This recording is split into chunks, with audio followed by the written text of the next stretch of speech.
तो मैं दुनिया के किसी ताकत से लड़ता रहा। 7 बार आप लोगों ने ही MP MLA बनाया। मेरे लिए ना कोई पार्टी थी, ना कोई पौवा था। मुझे याद है लालू कर्पूरी जी के बाद लालू यादव जी, हमारे फूफा जी अनूपलाल यादव जी खड़े थे विपक्ष के नेता के लिए। मैंने एक वोट से लालू जी के साथ खड़े होकर के कर्पूरी जी के देहांत के बाद विपक्ष का नेता उनको बनाया। फिर 18 MLA की कमी थी। हम लोग पहली बार निर्दलीय आए तो अपनी जिंदगी खत्म हो जाए, लेकिन 11 MLA के साथ दलीय मुख्यमंत्री 3 कैंडिडेट होने के बावजूद एक आवाज हम लोगों ने आप लोगों के आशीर्वाद से पूरे देश में, चाहे वो लालू जी हो, मुलायम सिंह यादव जी हो, BP मंडल हो, भूपेंद्र बाबू हो, दरोगा राय हो, चाहे राजनीति में सबसे पहले दिल्ली में मुख्यमंत्री बने राव साहब हो, राम नरेश यादव जी हो, उत्तर प्रदेश के मुख्यमंत्री,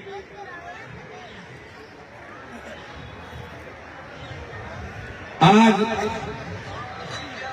बीजेपी ने भी उसको महसूस किया ताकत को। मध्य प्रदेश में एक नेता ने गाली दे दिया था अखिलेश को। कौन है ये अखिलेश? फखलेश का नहीं जानता।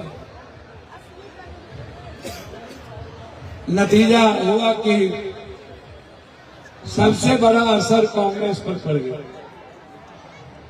कमलनाथ ने गाली दे दी।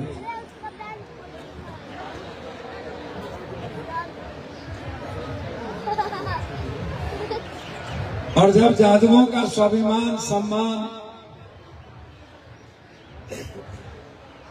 पर असर पड़ता है,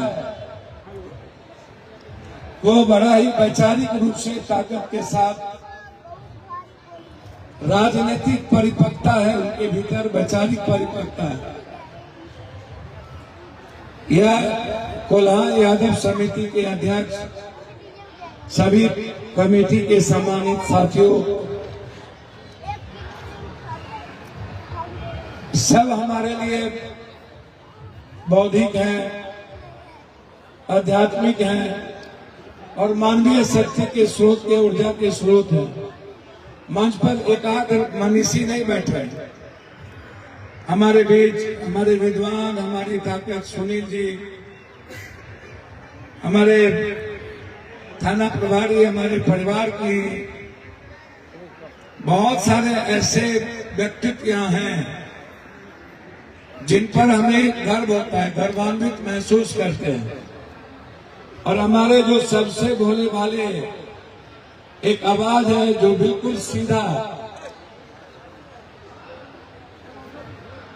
इनको 95 में जगदानंद बाबू टिकट नहीं दिए, नहीं तो तभी MLA बन गए थे। और एक बार 6 वोट से ये हार गए, नहीं तो चौथी बार ये आज MLA रहते।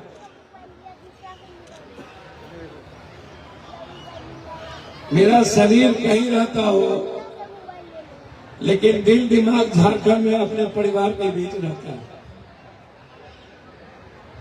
मैं संजय बाबू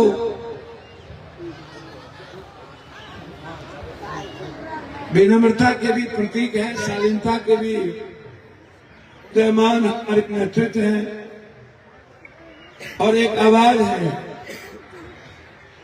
जो दूसरे जाति का सम्मान करता है। देखिए, मैं हमेशा कहता रहा हूं, कृष्ण का मतलब क्या था? वसुधैव कुटुंबकम सर्वधर्म समभाव। एको हटा देना भैया, एको हटा देना। मैक जो भी चला रहे हो, इको हटा देना। सार्वभौमिकता का एक बड़ा दर्शन है गीता, जो कृष्ण के कर्म पर आधारित है, जो कृष्ण के महासंभूति पर कृष्ण का दुख था। एक कृष्ण थे मथुरा के, जो शासक थे, जो न्यायप्रिय थे, जिन्होंने पूरी दुनिया में न्याय करने की, जिनके भीतर शक्ति थी। एक कृष्ण थे वृंदावन के, जिन्होंने संपूर्ण दुनिया में अध्यात्म को, वसुदेव को, सर्वधर्म संभाव को, विश्व कल्याण और मानव कल्याण के लिए काम किया। कृष्ण का दो चरित्र था।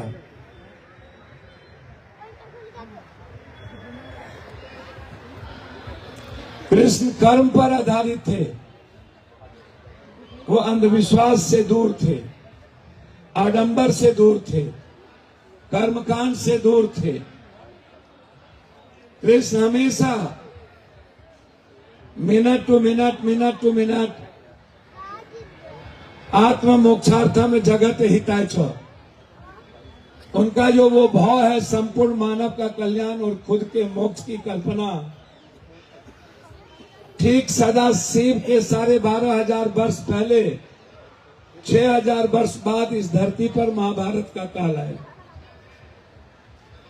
सदा शिव ने एक मानव जाति, एक मानव सभ्यता को दुनिया में लाया, जिन्होंने ऋग्वेद दी, अथर्ववेद दिया, जिन्होंने साधना दी, संगीत दिया, तांत्रिक साधना दी, संपूर्ण परिवार को एक किया।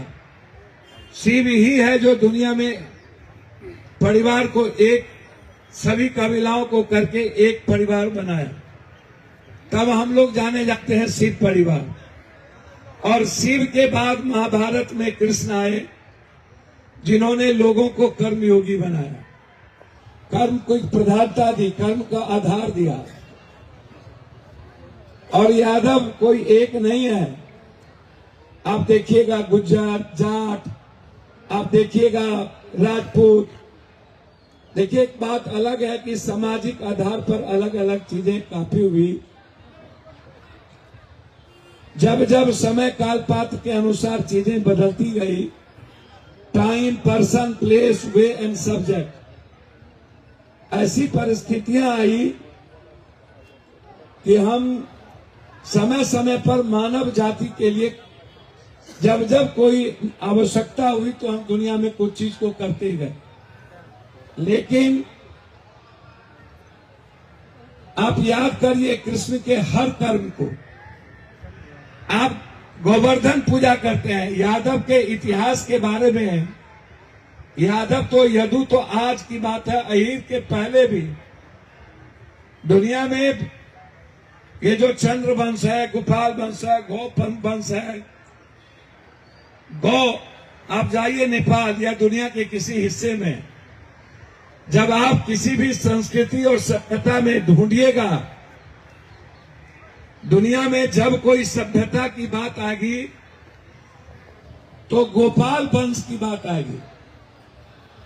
गोपाल की जो सभ्यता है, उसकी जो संस्कृति है, उनका जो आचरण है दुनिया में बनाने का, दुनिया के निर्माण करने का, कृष्ण हमेशा दूसरों का सम्मान किए हैं। आप याद करिए, जमुना में कृष्ण ने नाग का वध किया था, और हम नाग पंचमी भी करते हैं। कृष्ण ने तो उस वक्त ही कहा था, यदा यदा ही धर्मस्य। आप याद करिए वो भाव, संगच्छध्वम संबद्धध्वम संभो मनान सिंजानताम देवा भाग्यम यथा पूर्वे। वो भाव कृष्ण का, जब मानव जाति को बचाने के लिए उन्होंने जमुना में बच्चे में ही एक गेंद फेंक के, देखिए गुआर शब्द कहां से आया? गुआर नहीं है, गौ यार, गुआर नहीं, गौ यार। ये गुआर जो भी लोग बोलते हैं वो उसको समझ लीजिए। बलराम के इतिहास को भी आपको पढ़ना पड़ेगा। कृष्ण को जानने के लिए बलराम को भी जानना जरूरी है। कृष्ण को जानने के लिए सुदामा को भी जानना जरूरी है, अर्जुन को भी जानना जरूरी है। इसीलिए आज आप लोग भोज उज का व्यवस्था करते हैं, पिकनिक मनाते हैं। मैं 2-3 बात कह के जाना चाहूंगा कि कृष्ण को आप जैसे गोवर्धन, ये क्या है, गोवर्धन क्यों मनाते हैं? आगे से थोड़ा हट जाइए आप लोग। गोवर्धन क्यों मनाते हैं? थोड़ा सा हटिए। इंद्र ने कहा कि दुनिया में मैं सब शक्तिमान हूं, दुनिया में मुझसे ज्यादा शक्तिशाली कोई नहीं, दुनिया को हमसे डरना पड़ेगा। कृष्ण ने कहा नहीं, मानव से बड़ा शक्तिशाली इस धरती पर कोई नहीं। मानव श्रेष्ठकर है, मानव सर्वोत्तम है, मानव का अस्तित्व है तो ईश्वर का अस्तित्व है, मानव नहीं है तो ईश्वर के अस्तित्व की कल्पना नहीं की जा सकती। मानव को सर्वोच्च मानो। जब पूरी बारिश होने लगी, लगा कि अब दुनिया खत्म हो जाएगा, तब कृष्ण ने कहा कि आओ और मेरे इस पर्वत के नीचे, तुम्हें कुछ करने की जरूरत नहीं है। जब भी ऐसी कोई विपत्ति समाज में और मानव जाति के लिए हो, तुम उसका कोई रास्ता निकालो। कृष्ण ने उस अताइयों विचारों के खिलाफ रास्ता निकाला। नाग वध क्यों किया था कृष्ण ने? हजारों किलोमीटर दूर से जाकर के लोग पानी लाके रखते थे और महीनों दिन वो पीते थे, क्योंकि नाग का इतना डर था लोगों को कि जमुना में जाके वो पानी नहीं छू सकते थे, लगता था जहर है या काट लेगा। कृष्ण ने एक बहाना बनाया गेंद का, निकल करके नाग वध करते हुए। उन्होंने नाग का वध नहीं किया।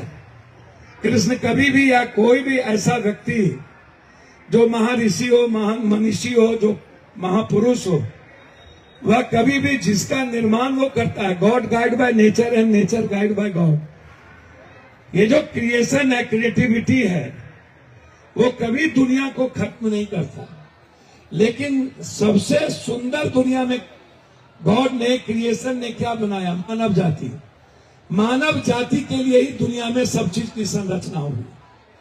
चाहे छिपकली हो, चाहे बोगला हो, चाहे चील हो, चाहे बाज हो, चाहे मेढक हो। उस वक्त वाटर का प्यूरिफाई नहीं हो रहा था, तो मेढक क्या करता था? गंदगी को समाप्त करता था। तालाब में, पोखर में, कुआं में हम उसी का पानी पीते थे। तभी कोई साइंस नहीं था, तो हम किसी जानवर को फेंक देते थे तो बाज और चील आकर के उस गंदगी को खत्म करता था। सांप ज्यादा, मेढक ज्यादा नहीं हो तो सांप की उत्पत्ति हुई, सांप ज्यादा नहीं हो तो चील बाज की उत्पत्ति हुई। तो ये सीक्वेंस है, जिसने भी इस दुनिया का निर्माण किया, इस पौधे का या किसी ऑक्सीजन का लेने का, देने का, दुनिया में जितनी चीज बनी है वो मानव जाति के लिए बनी। और जब मानव के उत्पत्ति पर और मानव के सभ्यता पर चोट आता है, तो फिर कृष्ण जन्म लेता है। और कृष्ण ने मानवीय सभ्यता को बचाने के लिए उसका जीवन ही बहुत छोटा है। तो कृष्ण को समझिए, ये 2 बात से, एक ही चावल से कृष्ण को समझने का प्रयास किया। दूसरा, कृष्ण महासंभूति थे, कोई जात नहीं था। उनका जो विचार और चिंतन और आचरण था, उन्होंने उस सभ्यता को ताकत दिया जो गोपाल सभ्यता थी, जो उस कृष्ण के पहले भी एक संस्कृति आई, उसके कर्म के आधार पर कृष्ण ने उसको कंप्लीट रूप से आत्मसात किया। तो इसको समझिए। जैसे याद कीजिए, हुआ रुक्मणी को बहुत ही अचंबा, ये मेहमान कैसा अजीब आ गया। तो ये सुदामा को आप नहीं छोड़ सकते। कृष्ण को मानना है तो सुदामा के कैरेक्टर को भी लेना पड़ेगा। अब रुक्मणी किसकी बहन थी? अर्जुन की। और सुभद्रा किसकी बहन थी? कृष्ण की। सुभद्रा की शादी किससे हुई? अर्जुन क्षत्रिय आप कहते हो, तो क्षत्रिय अर्जुन नहीं थे, क्षत्रिय कृष्ण भी थे, जादव ही क्षत्रिय था। ये आप जानिए, समझिए, पढ़िए। विनोद जी हैं, जोगिंदर जी हैं, हम तो सबका नामे नहीं लिए, सब यहाँ राम यादव जी, जनार्दन जी कहिएगा, अनीता जी हमारी बहन नेता भी हैं, राजकिशोर जी हैं, कई जिलाध्यक्ष भी हैं, सभी लोग यहाँ। भैया क्षमा चाहेंगे, अजीत बाबू हैं, एसएम यादव है, राजेश जी है, वीरेंद्र जी है, बैजू बाबू हैं, अदिति जी हैं, प्रतिभा खाना, मनोज जी हैं, राजेश जी हैं, चितमन जी हैं, जनार्दन जी, बहुत सारे सब यहाँ हमारे बुजुर्ग बैठे हैं। मैं नीचे में बहुत सारे, मंच पर जितने मजबूत लोग हैं उससे ज्यादा मजबूत लोग नीचे बैठे हुए हैं, और उनका रेस्पेक्ट उन्हीं से हम लोग हैं। हम लोग की क्या औकात है भाई? अरे भैया, दुनिया में हमको डेली मारना, हम तो डेली, अभी एक बाबा ने कहा कि कुंभ में जो लोग मर गए वो मोक्ष चले गए, तो हम सदन में बोले भैया एक काम करो, जल्दी से जो बाबा नेता और पैसा वाला है जल्दी गंगा में डुबकी लगाओ, मोक्ष की ओर हम लोग। ये गरीब आदमी और आम आदमी मर जाए तो मोक्ष, और तुम लोग मोक्ष के बाप और दादा बन जाओ। तो जो सही होता है, हम लोगों को लगता है, हमसे प्रेस वाले और पॉडकास्ट वाले लोग पूछते रहते हैं कि भैया आप विवाद पैदा करते हैं कि विवाद हो जाता है, या विवाद क्या करता है? हमने कहा सच जब बोलते हैं तो एक बार कृष्ण का भी, शिव का भी जहर दिया गया था, उसका भी इतिहास उठाओ, गुरु गोविंद का भी उठाओ, बुद्ध का भी उठाओ, नानक का भी उठाओ, मोहम्मद का भी उठाओ, वाल्मीकि का भी उठाओ, पेरियार का भी उठाओ, संत रविदास का भी उठाओ। जिसका उठाओगे उनका जीवन जो है हमेशा कंप्लीट रूप से डिस्प्यूट रहा है, क्योंकि जब जब कोई बदलाव आएगा और जब जब कोई चेंज करने की बारी आएगी, तब तब आप मुलायम सिंह को लो, लालू यादव को लो, या कोई भी ऐसे लोग हमेशा विवादों से रहे, उससे डरना नहीं चाहिए। तो मैं आपसे अंत में एक बात कह के जाना चाहूंगा, आप 14-15% हैं, 15 के लगभग 15 पॉइंट कुछ, अभी जो जाति जनगणना आई है, और पूरे देश में हमारा रिस्पेक्ट क्यों कम है? देखिए, कोल्हान में इतनी संख्या ही नहीं है, आप अलग अलग बटे हुए हैं। देश में आप जाइए साउथ में सबसे ज्यादा यादव है, जाइए तमिलनाडु 20% यादव है, जाइए आंध्रा, जाइए तेलंगाना में लगभग 11% यादव है, लेकिन उपनाम अलग अलग है। नतीजा है कि हम इक्वलिटी, जो चीज हमें दिखना चाहिए वो दुनिया को नहीं दिख रहा है। महाराष्ट्र तो है ही, उत्तराखंड, हम हिंदी पट्टी की बात नहीं कर रहे, हम साउथ की बात कर रहे थे। ये मध्य प्रदेश में है ही, वो तो हिंदी में हम लोग की बात नहीं कर रहे। आप ये मत समझिएगा यूपी बिहार, ये मोदी जी जो हम लोग को यूपी बिहार में यादव को गरियाते हैं, हरियाणा जाते हैं तो जाट को गरियाते हैं, और पंजाब जाते हैं तो सिख को गरियाता है, महाराष्ट्र जाता है तो मराठी को गरियाता है, यहाँ आता है तो हिंदू मुसलमान करता है। उनकी अपने जीने के तरीके हैं। उनको लगता है जिसको गाली देने से, जिसको अलग रखने से वोट मिल जाए, वही काम करो। मैं बार बार आपसे एक बात कहने के लिए चाहता था, आज भी कह रहा हूं, भैया आप देश के पीएम क्यों नहीं बने? आप जज क्यों नहीं हैं? क्यों जज नहीं? क्यों आप पत्रकार नहीं बनना चाहते? क्यों आप सोशल मीडिया नहीं खोल रहे? क्यों आपका चैनल नहीं है? समय काल पाठ के अनुसार एक भी यादव का चैनल है क्या? एक बड़ा चैनल है आपका क्या? यादव पैसे वाले नहीं है इस कंट्री में? खरबपति अरबपति सब है, लेकिन आपके पास एक चैनल नहीं है। मैं यादव के यूथ को कहना चाहूंगा जो पढ़े लिखे हो, यदि आपको नौकरी नहीं मिलती है तो सोशल साइट पे जाओ, सोशल एस्पेक्ट को समझो। यदि आप नहीं समझोगे तो आप यादव के इतिहास को या समाज जो गरीब है या अन्य जाति, अन्य यादव का मतलब था दूसरों का रेस्पेक्ट, दूसरों के विचारों का सम्मान करना, दूसरों के लिए जीना, दूसरों की संस्कृति को रेस्पेक्ट देना, दूसरे धर्म मजहब को रेस्पेक्ट देना। कृष्ण जो महासंभूति बने इसीलिए तो बने कि दुनिया को लेके चले। अपने गंधारी का शराब देख लो, आप ही लोग बोलते हो। कृष्ण ने यह नहीं समझा कि ये मेरा परिवार, कृष्ण ने पूरे को परिवार समझा। आज यदि यादव का इतिहास है या यादव की संस्कृति जिंदा है तो कृष्ण के कर्म और आचरण और चरित्र के चलते, और हमारा इतिहास यदि मिट रहा है तो पप्पू यादव के विचार और आचरण और चरित्र के चलते, मेरे नेताओं के चरित्र के चलते, यादव के चलते नहीं, यादव समाज के चलते नहीं। जो यादव का नेतृत्व करता है उन्होंने यादवों के रेस्पेक्ट को कमजोर किया इस कंट्री में। इसको आप समझिए। यादव आज भी सात्विक है, आज भी मांस मछली नहीं कम खाता है, दारू उरू कम पीता है। जो पढ़ लिख लिया या पैसा कमा लिया वही दारू पीता है, वही मांस मछली खाता है और वही दूसरों को कष्ट देता है। जो गांव में है, खेती करता है, गाय पालन करता है, दूध दूहता है, दूध बेचता है, दूध पर आधारित है, जिसके हाथ में लाठी है, वो यादव अभी भी दूसरों के लिए लाठी उठाता है, अपने लिए नहीं उठाता। आज भी पप्पू यादव का हर कैरेक्टर आप उठा के देख लीजिए। सदन में मैं डेली 5 बार बोलता हूं, वो 5 बार पप्पू यादव किसके लिए बोलता है ये उठाइए। कभी बीपीएससी, कभी यूपीएससी, कभी एसएससी, कभी पंजाब, कभी किसान, कभी मनरेगा, कभी किसी गरीब को लेके, कभी किसी जाति को लेके। यदि मैं दुनिया में पैसा बांटता हूं, मेरे बाप दादा बांटते थे, हम नहीं बांटते थे। मैं 90% पैसा दूसरी जाति को जाता है। मेरे नाम के पीछे भी तो यादव लगा हुआ है। मेरा कुछ नहीं जाना, हम तो आज है कल मर जाएंगे, लेकिन यह रेस्पेक्ट दुनिया में जिंदा रहेगा कि कोई एक पैदा हुआ था यादव कुल में जो हर आदमी की मदद करता था। यह रेस्पेक्ट मेरा नहीं है और हम अपने रेस्पेक्ट के लिए मरते भी नहीं, जीते भी नहीं।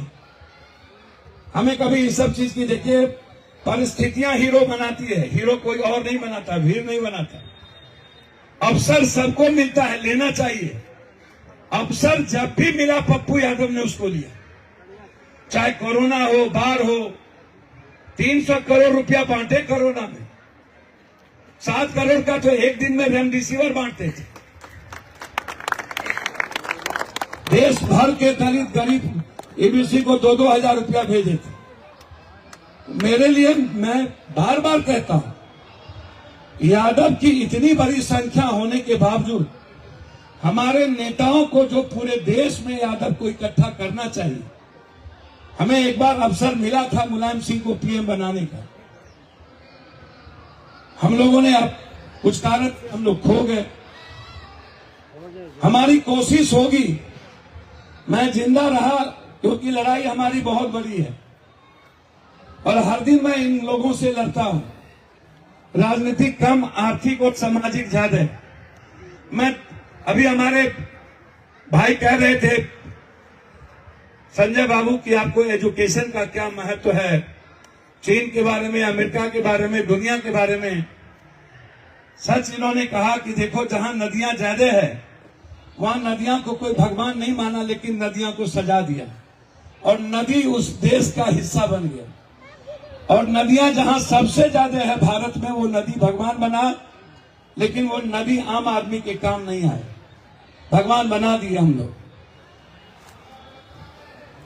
हवा पर काम, पानी पे काम। भारत ही है जहां मानव जाति पर काम कम होता है, उनको भागवादी और भगवानवादी बना गया। मैं यादव के यूथ से आग्रह करता हूं, कृष्ण को मानना है तो परंपरा पर जीना बंद करिए। परंपरा ये परंपरा नहीं चलेगी। प्रेजेंट में जीने की आदत डालिए कि आज क्या जरूरत है इंसान को और उसके लिए हमें क्या करना। परंपरा इति इति इति का मतलब है कि जो बीत गया वो इतिहास है, जिसको हमने नहीं देखा वो भी इतिहास है। जस्ट नाउ यू कम, सामने से जो आता है, जो आएगा, जो होगा वो कल है। प्रेजेंट में जीने की आदत डालीजिए, ये मेरा आग्रह है।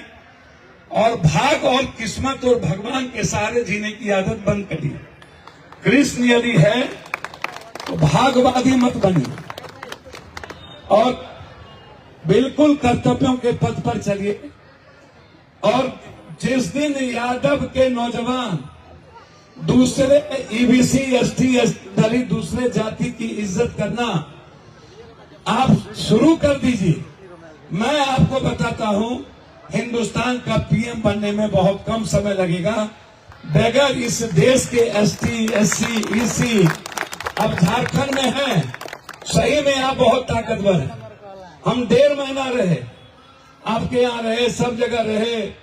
हम चिंतित रहते थे, संजय बाबू से फोन पर बात करते रहते थे, कैसे है संजय बाबू, क्या है, कुछ बताइए, चल रहा है ना। मोटरसाइकिल से एक एक गांव, एक एक घर घूमे, हिंदू मुसलमान को रोकने का प्रयास किया। तो जो आपने हमें संस्कार दिया, उस संस्कार को हम समाज बचाने में लगाते हैं और देश बचाने में लगाते हैं। मेरा बस इतना ही आग्रह है, हम सब मिल करके आदिवासी, एसटी, ईसी और ओबीसी, चाहे वो निषाद हो, केवट हो, मला हो, नुनिया हो, चंदवंशी हो, कहार हो, कुमार हो, शर्मा हो, ततमा हो, जहां जो वर्ग है, शाह है, जसवाल है, जहां आपके बगल में कोई जाति है, मेरा पैर पकड़ के आग्रह है, उसकी इज्जत कीजिए। मैं हाथ जोड़ता हूं, क्योंकि आज एक बात सबसे बड़ा दिक्कत है कि पहले ब्राह्मण भूमिहार राजपूत को लोग समझते थे यह समाज विरोधी है, इंसान विरोधी है, जादव बचाएगा। लेकिन आज जादव भी उसी कैटेगरी में खड़ा हो गया और जादव समाज के कारण खड़ा नहीं हुआ। पप्पू यादव जैसे लठैत जो जबरदस्ती पैसा तो कमाया, किसी चीज से पैसा हो गया, राजनीतिक ताकत भी हो गई, लेकिन संस्कार खो दिया जादव का, जिसके चलते आज हम पीएम और सीएम इस देश में नहीं है। यदि आपको परमानेंट इस देश के आधे जगहों पर सीएम बनना है, पीएम रहना है, तो 3 बात को याद रखिएगा। दुनिया में कोई काम करिए ना करिए, एजुकेशन सबसे पहले करिए।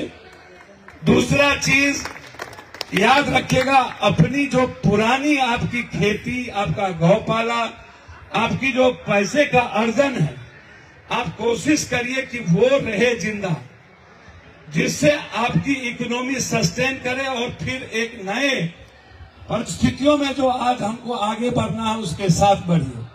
तो हम आज बहुत गरीब हैं, ये ख्याल रखिएगा। बिहार में जो जाति जनगणना हुई उसमें मुसहर और जादव की जो गरीबी है उस सेम है, ये याद रख लीजिए। आप उठा के देख लीजिए, अभी जो जाति जनगणना हुआ उसमें मुसहर जितना गरीब है उसी हालात में जादव भी है, जमीन एकदम नहीं है। तो इसीलिए हमारे पास एक एजुकेशन है, दूसरा रोजगार में हमारा व्यापार है। ये 2 चीज का ख्याल रखिए और गीता को अपने आचरण और चरित्र में उतार लीजिए, दूसरे जाति को अपना बना लीजिए। हिंदुस्तान आपका हो, आपसे अलग कभी हिंदुस्तान नहीं जाएगा। मैं आपको दिल से कहता हूं, मैं जिंदा जब तक रहूंगा मैं कोशिश करूंगा जादव के साथ एक एक जात को जोड़ने का और उस मजबूत स्तंभ की संस्कृति और उसकी ताकत को जिंदा रखने का। आपके विचारों को लेकर के हम आगे बढ़ेंगे, आपकी ताकत चाहिए। संजय बाबू ने सही कहा कि आप एक हो गए, एक रह गए तो झारखंड में जादव की ताकत को कोई गलत नहीं आंक सकता। हम 3 बार हेमंत सोरेन जी से मिले हैं, हमने स्पष्ट रूप से आग्रह किया है। जब हम गए थे कल्पना जी के सीट पे, जब हमको फोन किया मंत्री ने कि आप हमारा क्षेत्र छोड़ दीजिए, हमको बोला भी आप जिता दिए। कल्पना जी के यहीं एक वीडियो वायरल हुआ था लड़की जादव का, याद होगा, निशिकांत दुबे ने वो वायरल किया था, जब हम गए थे वो गांव में तो कहा कि मैं क्यों दो झारखंड मुक्ति मोर्चा को वोट, यादव के लिए क्या किया। वो साजिश थी और निशिकांत दुबे ने उसको ट्वीट किया था।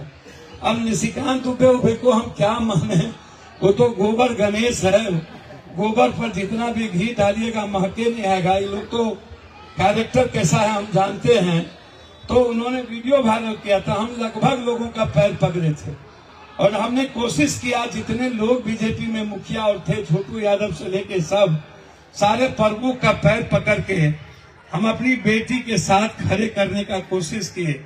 मैंने अपने नेता से, हेमंत जी से आग्रह किया कि एक बड़ा वर्ग है, बड़ा समाज है और यादव जिसके साथ रहेगा निश्चित रूप से वो 10 वोट दूसरी जाति का भी लाएगा और मजबूती के साथ आपके लिए खड़ा रहेगा।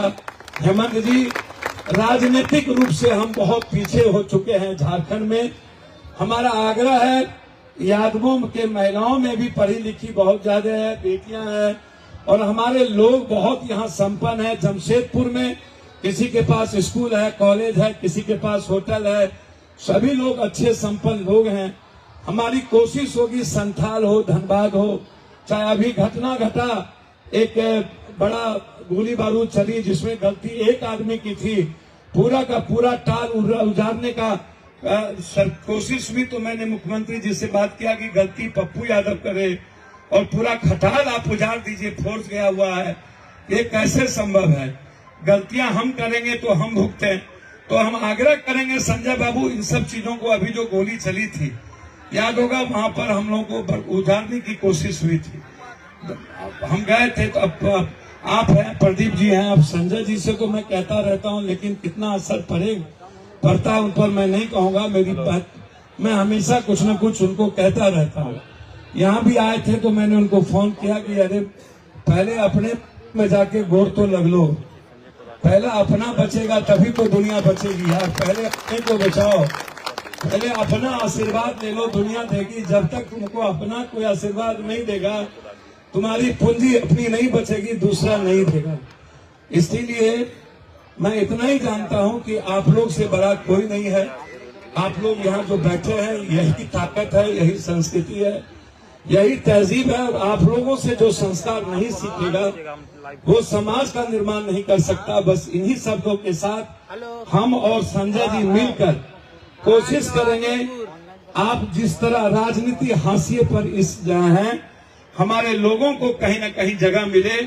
मैं वादा करता हूं आपको 6 महीने के अंदर यादवों का रेस्पेक्ट आपको झारखंड में दिखेगा, ये मैं वादा करता हूं आपको। आप कभी कमजोर नहीं होंगे। बस मेरा रिक्वेस्ट इतना ही है आपसे कि आप कभी दूसरे को आप चोट नहीं पहुंचाइएगा, दूसरे के विचारों को ठेस नहीं पहुंचाइएगा, दूसरे जाति का अपमान मत करिएगा। जो लड़ेगा वो जाति नहीं होती है, वो कोई ताकत होता है, उससे लड़ लेंगे। अब उससे कोई जाति समझ ले, ये नहीं चलेगा। हम लोगों से बड़ा ताकतवर दुनिया में कोई नहीं है। पूरा दुनिया एक तरफ हो जाएगा तब भी लड़ने की क्षमता हम लोग के पास है। मैं मोदी जी को सदन में बोला, एक बार हमको औकात बता रहा था, हमने कहा कि कितने बार बाबू किरण रिजिजू जीत गया है, ये अनुकंपा पर जीतते हो। भैया कहाँ हमको तुम this is not proper place and way हमको संस्कार सिखा रहे हो, हैशटैग नीट। तुम लोग भगवान 2 दिन सीखिए हो तुम्हें तो ठीक, और हमने यदि हैशटैग नीट की बात की तो तुम्हारे पेट में दर्द हो गया। तो हम हमेशा मोदी जी को भी कहते रहते हैं कि मोदी जी, रहा न कुल में रोवन हरा, मेरे पास न कोई ईडी भेज सकिएगा, न मेरे पास खौर है न खंबा है। हम अपना जमीन बेचते हैं और संजय बाबू से कुछ पैसा लेते हैं और मांग के दूसरे को बांटते रहते हैं। कहते हैं संजय बाबू को भेज दीजिए, सुनील बाबू तो भेजते हैं नहीं, सुनील बाबू के पास भी पैसा है, इधर हमारे भाई है थाना प्रभारी, तो इसको तो भी भाई सबके पास भी है, कुछ भेज दिया करेगा तो काम होता है। तो आप सब बहुत अच्छे हैं और आप सब के बगैर जीने का कोई मतलब नहीं है। आप लोग से ही जिएंगे और यहाँ से तो ताकत मिलेगी। बजट में झारखंड के लिए हम बोलते रहते हैं, यादव समाज या पिछड़ा किसी के लिए भी जो बात आप हमको देंगे, सदन में सबसे मजबूत आवाज पप्पू है और जब तक मैं हूं अपने समाज के लिए सदन और सड़क तक लड़ता रहूंगा। कल टाटा की तरफ से बड़ा अवार्ड 4 बजे पप्पू यादव को अकेला पॉलिटिशियन के रूप में हमें ही कल अवार्ड 4 बजे मिलेगा। तो ये गौरवान्वित होता। हम 5 बार अवार्डेड हैं सदन से, सबसे ज्यादा क्वेश्चन, सबसे ज्यादा डिबेट, दुनिया में 5 बार स्पीकर ने हमको अवार्ड किया है। मैडम को रंजीत रंजन जी को 3 बार किया है, कल फिर हम अवार्डेड होंगे। तो इसीलिए मैं आया। अगले बार से मैं चाहूंगा कि आप सबकी संख्या दुगुनी हो और कुछ अच्छा कार्यक्रम भी हो और कुछ अच्छी चीजें लगे और उसमें सबकी सहभागीदारी हो और व्यापक रूप से हो। उस दिन हो जिस दिन की यहाँ दूसरा कार्यक्रम ना हो, आपका ही हो, और जिससे आप सुबह से लेकर के रात के 10 बजे तक अपनों के बीच रह करके कुछ अच्छी बात करते रहें। मेरी भी योगदान और भूमिका जो होगी अगले साल से कोल्हान के इस यादव परिवार के साथ बड़े रूप में मैं आपके साथ दिखूंगा। बहुत बहुत धन्यवाद। हृदय की गहराइयों से आप सबका स्नेह और आशीर्वाद और सहयोग मिलता रहे। एक अच्छा इंसान बने रहें। कुछ ना मिले कोई दिक्कत नहीं है, भगवान से प्रे करिएगा सिर्फ इंसान रहूं और दुनिया की मदद कर पाऊं। बहुत बहुत धन्यवाद। प्रणाम करता हूं आप सब।